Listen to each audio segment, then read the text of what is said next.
In late 1971, Yoko and John moved to New York, where their radical politics alarmed the Nixon administration. There too, Yoko was obscured by her husband's charisma. People were always trying to elbow Yoko aside so they could talk to John. It really hurt her career because it brought all this attention to her artwork that of a lot of people who didn't understand it, and a lot of people who made fun of it and ridiculed it, where she had been quite a star in the avant-garde world. People think that it was the greatest thing just to be famous, but to be famous when everybody's calling you names because they don't like what you do is not a good thing. Soon, Yoko's relationship with John was under pressure, and to make matters worse, the FBI was looking for a way to deport them. At a party on the night of Nixon's re-election, Yoko took the fallout from John's fury.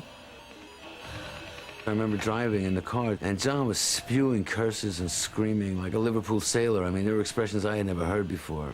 And we got to the party, there was only a few people left, and John was really raging, and ended up in a room, and some girl started caressing him or whatever. And then suddenly they started to make love, and we can all hear it. And I was just frozen, stuck there, sitting.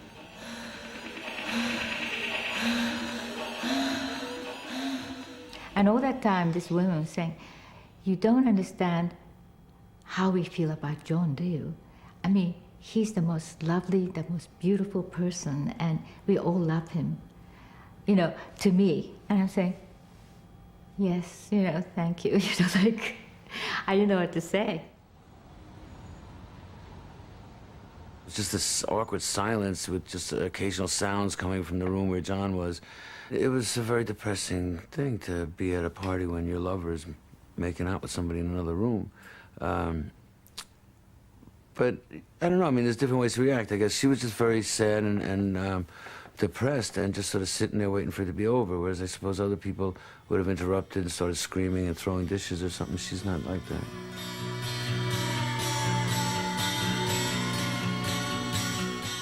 The Lennons moved into the Dakota, the Gothic apartment block overlooking Central Park.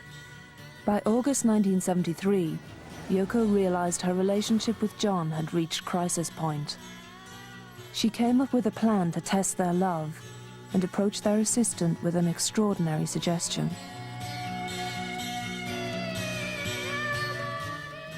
I wanted to be with somebody who was totally in love with me, who was passionate, and who wanted to really make love to me, period. I thought I deserved that, Well, maybe that's not very realistic, that you can't always have that, I don't know.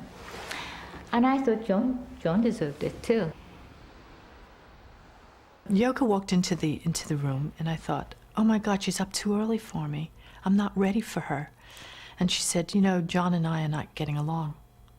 And I went into this glaze, and I thought, I'm sorry to hear that. And it was just running through my head, and then I heard her say, well, I know you don't have a boyfriend. And it just sort of snapped me back into reality, and I said, excuse me?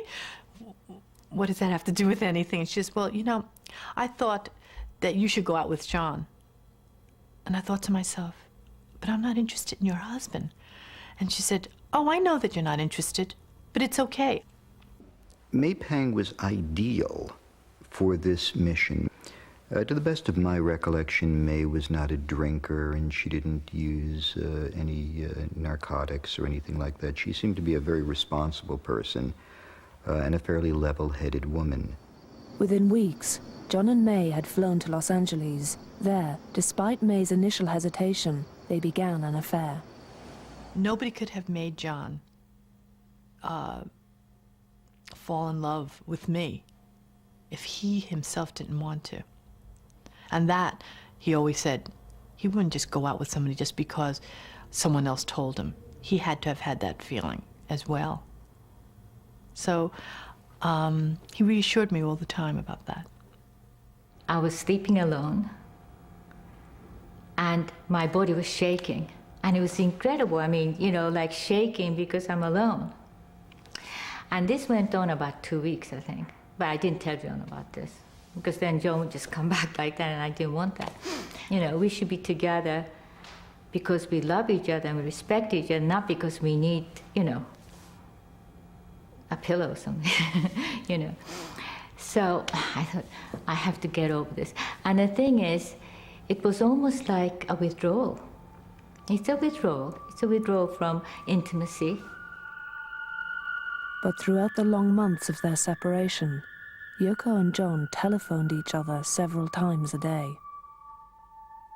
He was preoccupied with how to get back to Yoko. That was the thing that he repeatedly said to me and frequently said to Yoko. He said, "I'm ready now to come home."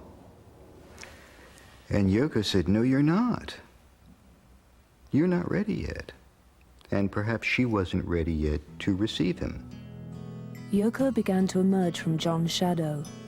After a year apart, she traveled to Japan for her first solo tour. It happened at the time of my life when I least expected.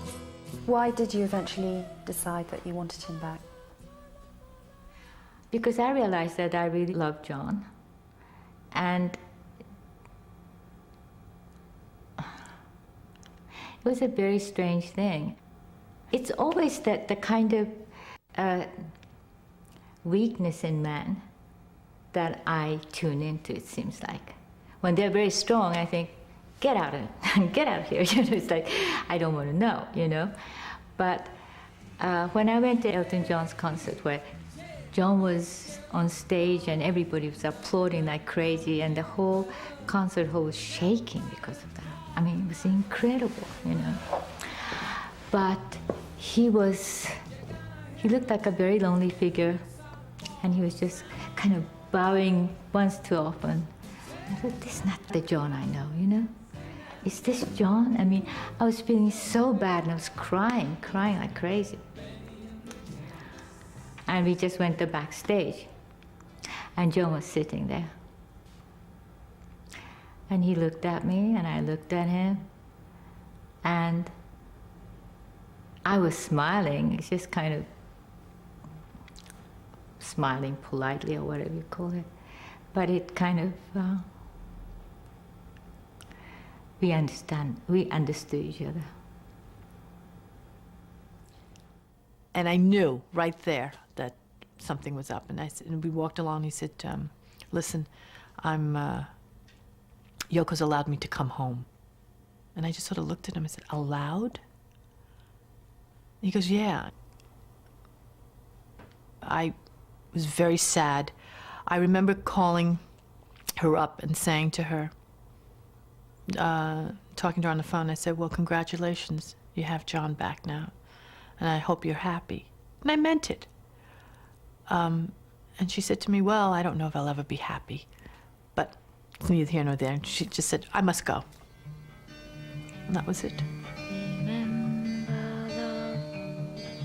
Within days of John's return to the Dakota, at the age of 42, Yoko had conceived their child.